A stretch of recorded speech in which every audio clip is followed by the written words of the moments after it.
Welcome to the latest climate podcast. Here are today's top climate news stories. In Wyoming, plans for a nuclear microreactor in Bar None are causing mixed reactions among residents. While local officials, including Mayor Peter Boyer, emphasize the potential for economic growth and job creation, over 250 jobs with salaries around $80,000. Some community members express concerns about safety and radiation. Energy company Radiant assures that the reactors are designed to be safe and efficient, promising significant investment and development opportunities.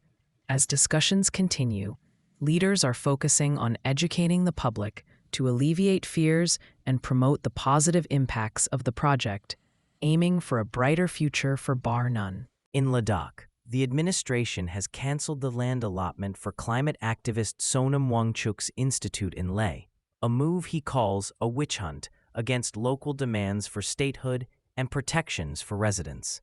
The land, granted in 2018, was reclaimed due to a lapsed lease and unmet requirements. Wangchuk, a key figure in advocating for constitutional safeguards, emphasized that the institute is a charitable organization, not his personal project, and has graduated around 400 students. Recently, he participated in a hunger strike to raise awareness, but ended it after receiving assurances from the Union Ministry of Home Affairs. In Ukraine, drone attacks have impacted Russian energy facilities, including the Kursk nuclear power plant and the Ust-Luga fuel export terminal. The Kursk plant experienced a 50% reduction in capacity due to damage from a drone strike, but radiation levels remained normal and there were no injuries. Firefighters quickly extinguished a fire at the Ust-Luga terminal, which processes various oil products for international markets. While Russian defenses shot down many Ukrainian drones, the attacks are seen as Ukraine's response to ongoing military actions by Russia. Overall, the situation highlights the ongoing tensions and technological warfare between the two nations. Antarctica, the planet's last great wilderness, is facing significant challenges due to rising tourism and research activities. A recent study highlights that visitor numbers have surged from fewer than 8,000 in the 1990s to over 124,000 in the 2023 to 2024 season, leading to increased pollution and accelerated snowmelting.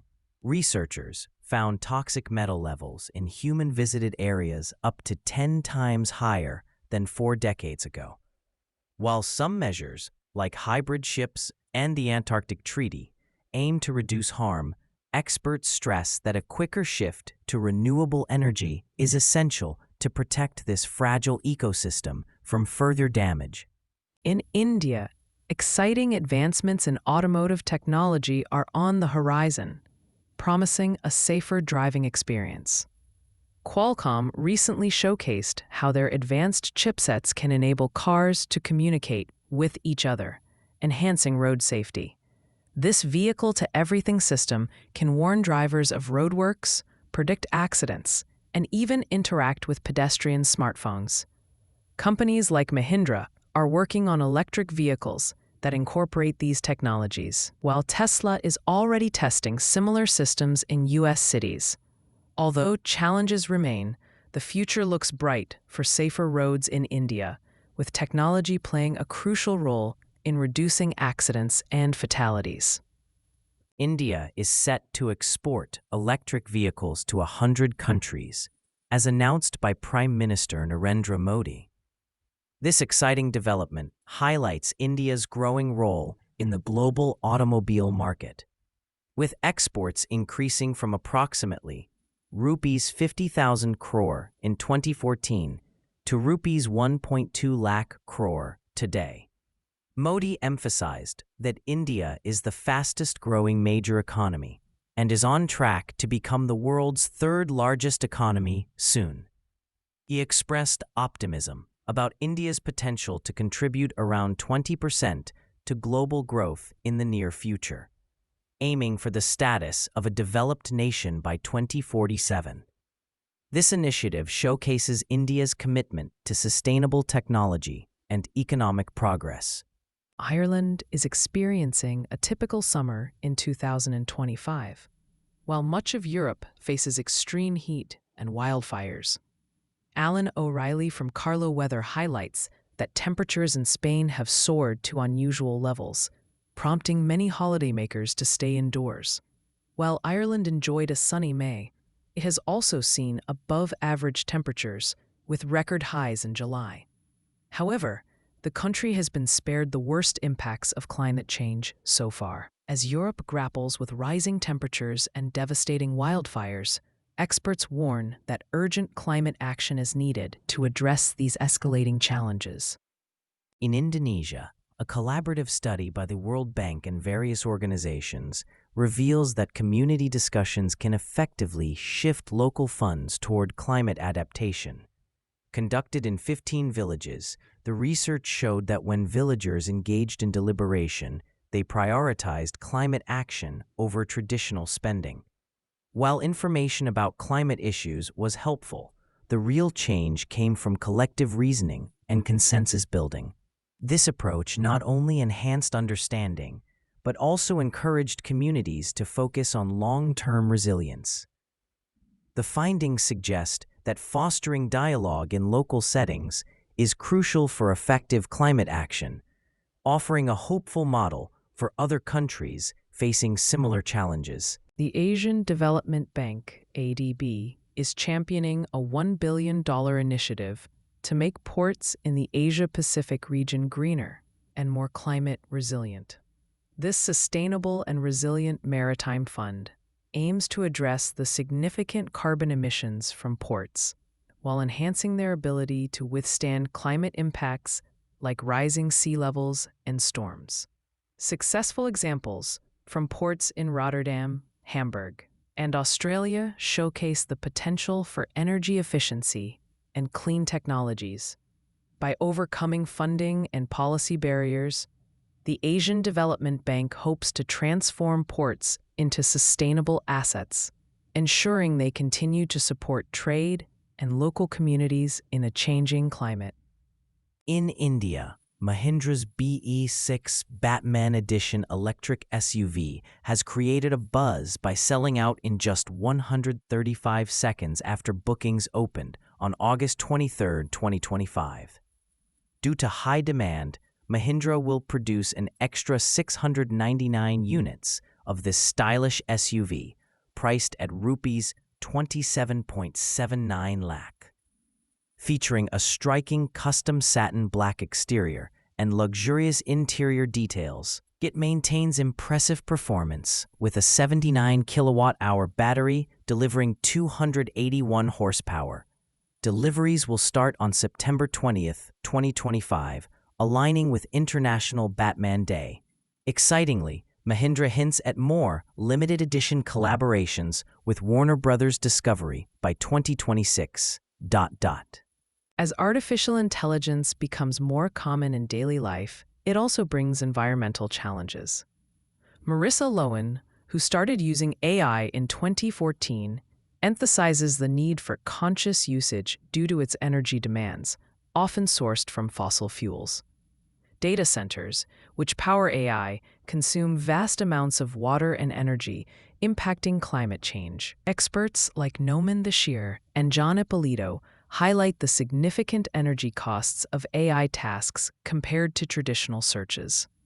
To minimize the impact, users are encouraged to limit AI usage, opt for local solutions, and be mindful of their overall digital activities, promoting a greener digital future. Lahore, Pakistan, is excited to host the second International Solar Power Conclave and Solar Excellence Awards on August 28, 2025, at the Nishat Hotel. This important event, organized by Energy Update and several key associations, will bring together policymakers, industry leaders, and technology providers to discuss the future of solar power in Pakistan. Keynote speakers include Shah Jahan Mirza and Faizan Ali Shah. will highlight the government's solarization agenda. The conclave will also feature insights from international experts and conclude with the Solar Excellence Awards, celebrating those who have significantly advanced renewable energy efforts. Petróleo Brasileiro S.A. Petrobras, Quanta Services, Southern Company, Bank of New York Mellon, Rockwell Automation, EMCOR Group, and Mastech are 7 exciting renewable energy stocks to watch as of August 22nd. These companies focus on clean energy solutions like solar, wind, and hydropower, making them attractive for investors interested in sustainable growth. They are involved in various sectors, including energy infrastructure and automation, and are recognized for their commitment to environmental, social, and governance goals. With a global shift towards renewable energy, these stocks reflect a promising future in the clean power industry. China has transformed from a clean energy copycat to a global leader in innovation. In 2022, Chinese applicants filed over 5,000 clean energy patents, significantly outpacing the United States. This remarkable growth is attributed to strategic government policies and a focus on scientific education. Companies like BYD and CATL are now at the forefront of electric vehicle technology, creating lighter, safer, and more efficient batteries. With nearly 50 graduate programs dedicated to battery research, China is solidifying its dominance in the renewable energy sector, making significant contributions to the global transition away from fossil fuels and towards sustainable technologies. In Australia, a growing movement within the opposition party is advocating for a more flexible approach to emissions reduction, moving away from the commitment to achieve net zero emissions by 2050. This shift follows similar decisions from state branches and is supported by notable figures like Andrew Hastie and Barnaby Joyce. Meanwhile, the steel manufacturer BlueScope has reported a staggering 90% drop in profits due to soaring energy costs, highlighting an urgent need for reforms to protect domestic manufacturing. Despite abundant energy resources, the country faces challenges in balancing environmental goals with economic stability. Canada is facing an exceptional drought, with 71% of the country experiencing dry conditions this summer, impacting farmers and water supplies. Experts warn that climate change will likely increase the frequency and severity of such droughts, urging Canada to transition to clean energy and improve water efficiency. This year has seen one of the worst wildfire seasons on record, exacerbated by dry weather. While some crops may yield well, many areas are suffering, leading to agricultural disasters. Experts emphasize the need for better drought preparedness and reducing greenhouse gas emissions to mitigate future risks. In India, the electric vehicle market is facing growing pains as early adopters encounter challenges with repairs and insurance. Ramesh Sharma's experience highlights delays in getting his electric vehicle fixed after a minor battery issue, a situation many owners face. The current infrastructure for electric vehicles is limited, leading to long repair times and confusion over insurance coverage. However, manufacturers are working to improve this by expanding service centers and introducing battery repair practices. Despite the hurdles, experts are optimistic that as the electric vehicle ecosystem matures, coordination between automakers and insurers will enhance the overall customer experience. For more climate news, make sure to download the Change Your Climate app from the Apple App Store or Google Play Store. Please note, these stories were AI-generated from real news sources, which isn't always perfect. If you have any concerns or questions about the news contained in this podcast, please reach out to us. Thank you, and see you tomorrow.